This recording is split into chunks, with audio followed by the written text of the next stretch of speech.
This is a 1985 Saab 900S two-door notchback, and it happens to belong to me. Now, I love Saabs, and I also love the videos of Doug DeMuro.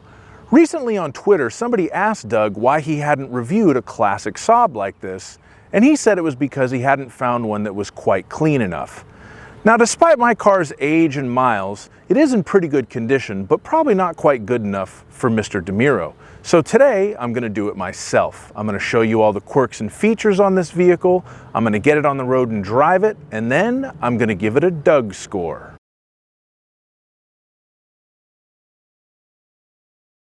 Now, I'm going to start with the quirks and features in front, with the bumpers on the vehicle. Now, whenever you see a car with these big black bumpers that stick way out in front and behind, you know you're looking at an older vehicle. Automakers no longer put these types of bumpers on their cars, but they should, because these bumpers are self-repairing. If you hit something, it'll get smushed in, and over the course of a couple of months, it'll kind of push itself back out. Now, these bumpers are relatively old, so you can see where they've been pushed back out, and eventually it will need a new bumper cover, but this is a much cheaper repair than what you would have to do on most modern cars with modern bumpers. Now, staying at the front of the car, Doug recently reviewed an Impala SS, and he noted that it had side marker lights that came on when you turn the turn signals on. Well, the classic 900 has those too, and on this car, they also come on when you put the car in reverse. Now, I've had 3 of these cars over my life, and I've lived with these side marker lights for a long time, and let me tell you, every car should have this. Now, we're going to have a look under the hood, so let's open it.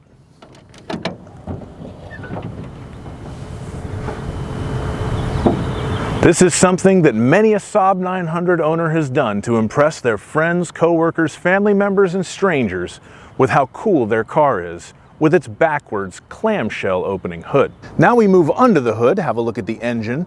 Now, this particular car, being an 85 900S, has the 8-valve, 2-liter 4-cylinder engine rated at about 115 horsepower. Famously, this engine was developed by Triumph, and Saab bought the rights to produce it from them.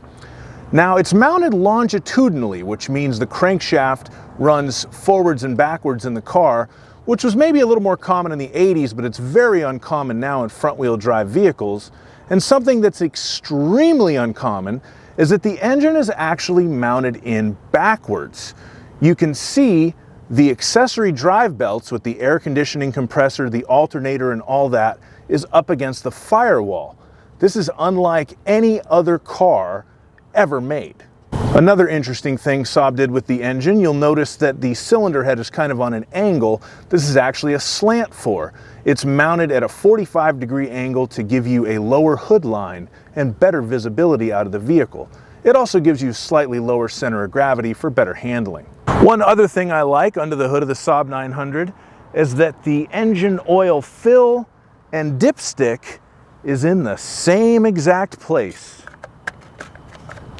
That's just handy. Another interesting feature of the Saab 900 is its true wraparound windshield. Now, Saab probably did this to increase driver visibility, which it certainly does, but I also like to think that it's sort of a nod to Saab's aircraft manufacturing heritage, because it does strongly resemble the cockpit window of an airplane, and it's a very uncommon feature on cars from any era. Now, before I move on to the interior of the vehicle, one other quirk of this particular car is actually its body style. This is a 2-door hardtop with a trunk, also known as the notchback body style. Now, this body style was very uncommon in the United States, only brought in for 2 model years, 1985 and 1986, and depending on the source of information, only anywhere between 1,300 and 1,600 of this body style Saab was sold in America for those 2 model years. Now, a lot of other 2-door Saab 900s are pretty common. They sold tons of the hatchbacks, and the convertible was also a very popular variant, but this one wasn't. Now, of course, on the interior of the vehicle, we have some quirks and features as well. I'm going to start off with the speedometer. Now, when this car was made, the federal highway speed limit was 55 miles an hour, and there was actually a law in place that said that automakers had to highlight the 55 mile an hour portion of the speedometer, which Saab has clearly done. The 55 is at the top with a nice yellow triangle pointing at the needle, so you know you're going 55. But there's a couple of other weird little markers. If you notice, right at the 30-kilometer spot, there's two little hash marks so that you can keep it at a perfect 30 kilometers an hour. Same thing at 100 kilometers an hour, and same thing at 150 kilometers an hour. Where these were the speed limits, I have no idea. They actually used different speedometers that were in kilometers an hour for countries that use kilometers as their preferred method of measuring speed. Now, another thing you may have noticed when I was pointing out the features of the speedometer there is the odometer, 340,203 miles. And yes, that is correct. One interesting feature of this particular Saab, or notable anyway, is that the odometer still works. This is actually pretty uncommon for Saab 900s of this age. This is actually the fifth one of these that we've had in our family, and all of the other ones, the speedometers broke at 204,099 miles or less. But this one keeps running. Continuing on the interior of the vehicle, famously, Saab did not mount the ignition key cylinder on the steering column of the vehicle. It was mounted in between the two front seats. Now, I've heard numerous explanations as to why this is. One of them was that Saab built aircraft before they built cars, and the ignitions for aircraft were mounted in between the two front seats. I have no idea if that's true. Another one is that it was for anti-theft purposes, because when this car was shiny and new, you had to put the transmission in reverse to get the key out, and then put the key in and start it again to get it out of reverse, which would prevent the car from being moved. However, this particular vehicle, the original ignition key cylinder failed, and somebody mounted some sort of replacement one in there, so that would no longer work on this car. Please don't steal my car. The third explanation that I've heard is for safety. Now, with the keys on the side of the steering column in a severe front impact collision, your knee may go into the key, whereas if it's mounted down in between the seats, this won't happen.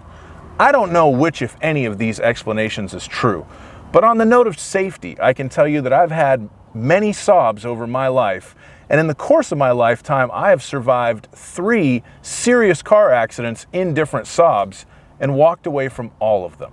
Continuing with the sort of aircraft heritage of Saab, they actually put a lot of thought into the center stack where the controls for the heater and the air conditioner are and the radio is. Now, they intentionally mounted the radio up top because they figured that that was what you would be using the most as the driver, and then the climate controls right below that, in the order that the driver would use them to decrease distraction as you're driving along on the road. Also, in another slight nod to Saab's aircraft building heritage, the instruments are ever so slightly pointed towards the driver, again, to give the driver better control and to increase safety. One other feature that my Saab has that I really like are the additional rally gauges. Now, these were an option and they're mounted low down, but I have gauges for exterior temperature in Fahrenheit, battery voltage, and oil temperature. However, for some reason, the rally gauges in my particular car include an oil temperature gauge from a Volvo. Don't ask me why, but the incompatibility is not lost on the gauge itself because it barely works. Now, of course, it wouldn't be a Doug video if we didn't dig into the instruction manuals. I'll show you those here. They came in a very nice leather-bound pouch. And there's a few interesting things in here. First of all, as a reminder that this car was built long before smartphones, GPS navigation, any of that, Saab included a road atlas with your 1985 900. Very thoughtful. Now, in the actual vehicle owner's manual itself, the very first page is telling you to be safety conscious. Again, Saab was a company that was always dedicated to safety. And on the second page, you have an introduction to Saab Scania. Now, at the time this car was made, General Motors had not yet bought Saab. Saab and Scania, which is a Swedish company that builds heavy trucks and buses, were combined into one industrial entity. So it gives you an introduction to Saab Scania and shows you the cars, the buses, and the aircraft that they build. Another interesting thing in the instruction manual, if you turn to page 33, you get some technical information. Included in this technical information is instructions on how to change the engine oil and filter, how to check the coolant level, how to flush the cooling system, basically how to do regular scheduled maintenance on your own car. I assure you, you will not find this section in the owner's manual of your new BMW 330i. Now, one last interesting item from the instruction manuals, I found the 1985 warranty and maintenance booklet, and on the very first page of this, the original owner's name, address, and phone number, along with the original selling dealer, is all penciled in. All I'm going to reveal about this person is that she was named Ellen, and she lived in Hartford, Connecticut, and she bought this car from Hoffman Saab in East Hartford, Connecticut.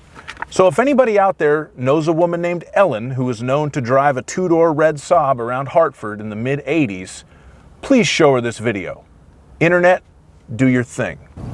Now we come to the rear of the Saab 900 and the operation of its trunk, which is very simple. You just pretend like you're in a gangster movie, put the key in and turn it, hit the switch down here, and the trunk opens. Maybe there's a body in there, maybe there's not. However, you certainly have room for a body.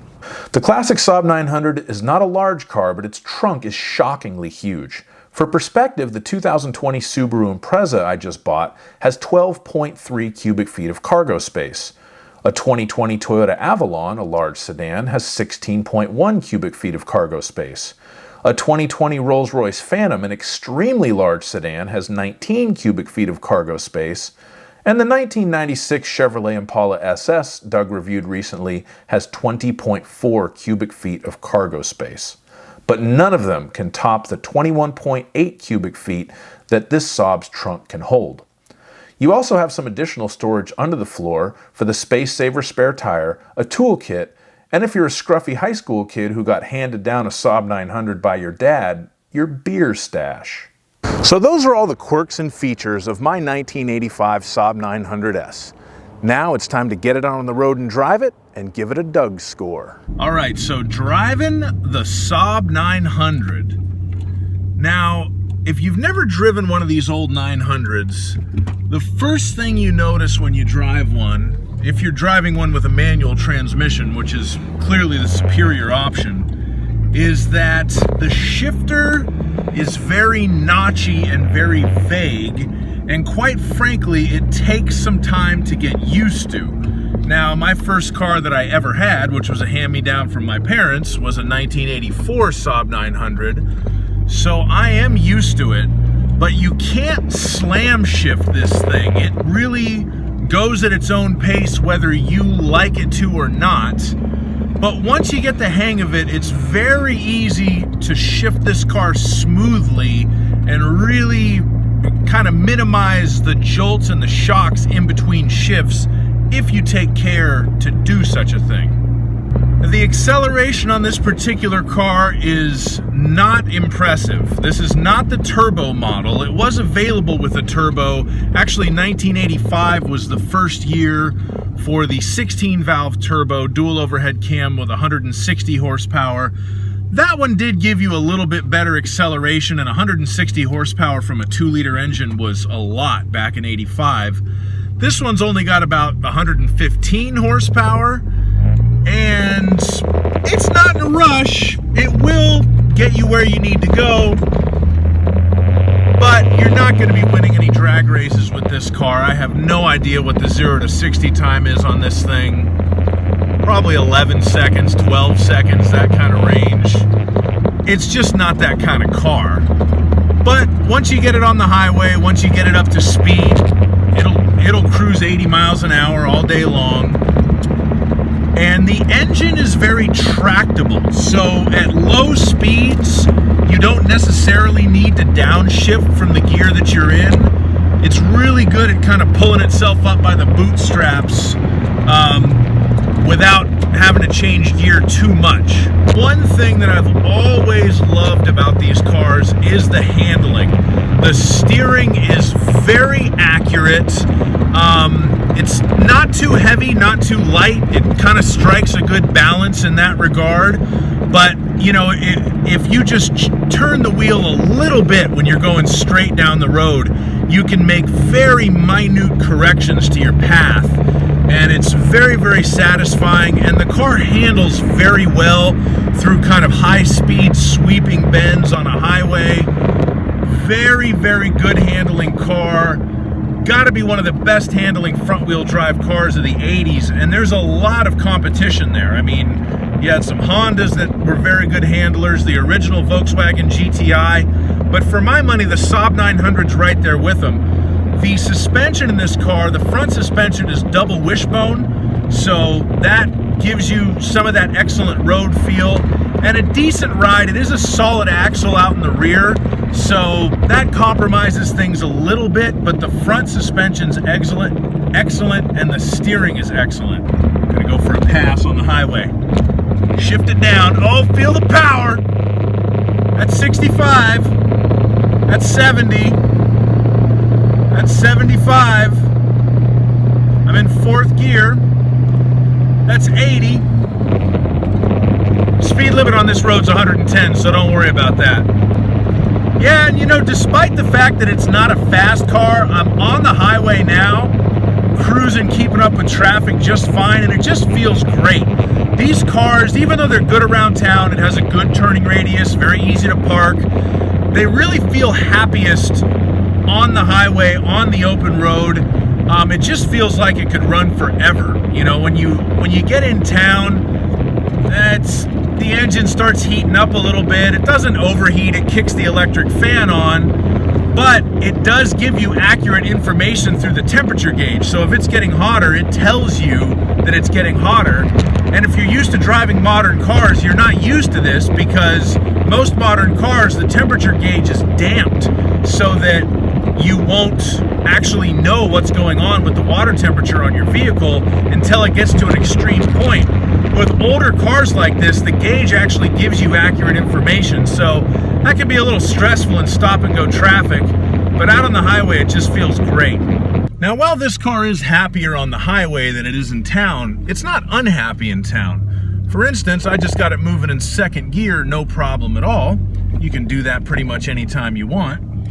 And it does get warmer in town, but I think every car does. The only difference, again, is the analog gauges. This car is really completely analog. It doesn't even have electronic fuel injection. So the information that you're getting from the temperature gauge, the voltage gauge, is all pretty much real information.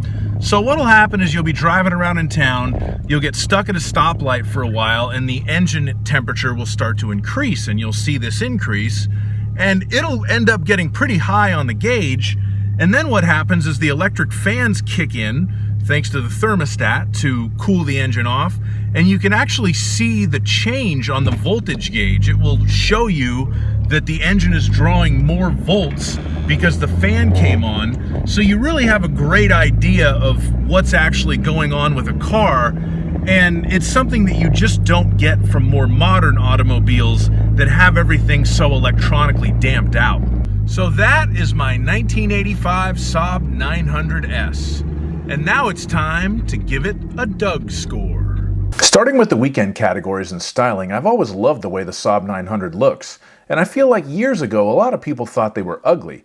But so many uglier cars have come out since that opinions on them have softened. It gets a 5 out of 10.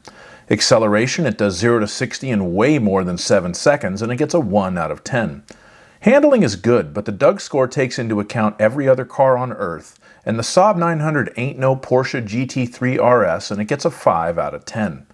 Fun factor is the DougScore section that rates the car's desirability as a weekend ride. What car would you like to take most for a Sunday drive? For me, this Saab ranks very high in that regard, but most people probably wouldn't pick a 35-year-old car with 115 horsepower as their first choice for a thrill ride, so it gets a 3 out of 10. Cool factor takes importance and head turnability into account, and people don't see these old Saabs much anymore, and they do get some respect from car people, so it gets a 5 out of 10, making the total weekend score 19 out of 50. On to the daily categories and features, and well, this Saab doesn't have many compared to modern cars, and it gets a 2 out of 10. As for comfort, this car has a smooth ride and comfortable seats, but it's a two-door with limited back seat room, so it gets a 5 out of 10. Quality takes into account both materials and reliability. The interior materials on this car were above average for its day, but do not hold up to the best of modern luxury cars, but the build quality certainly does. Plenty of people will tell you plenty of cars can go 300,000 miles, but this one actually has, and it earns a strong 8 out of 10 for quality. Practicality used to be purely based on cargo capacity, but these days Doug just seems to be assigning this score based on body type, and he'd probably give this car a 4 since it has 2 doors but also back seats, so a 4 it gets. Value of a classic 900 is hard to judge. The last of these made were 1994 convertibles, so they are all well over 25 years old at this point. Basket cases can be had for dirt cheap but will need thousands of dollars worth of work, and clean, desirable turbos are getting into the 5 figures now. However, values don't seem to be going down, and I paid a cool $2,290 for mine in 2016, so I'm giving it a 7 for value, making the total daily score 26 out of 50. Add it all up and the DougScore is 45 out of 100. The classic Saab 900 certainly has earned its classic designation and really proves the old adage that they don't build them like they used to. You know, at the end of these things, Doug normally throws in like some outtakes, that sort of thing. I'm not going to do this. I'm just going to tell you I'm extremely biased about this car. My DougScore might have been a little bit off, but for my money, for all of its flaws and quirks and features and imperfections and perfections, Saab 900 is the best car ever designed and built. Have a great day.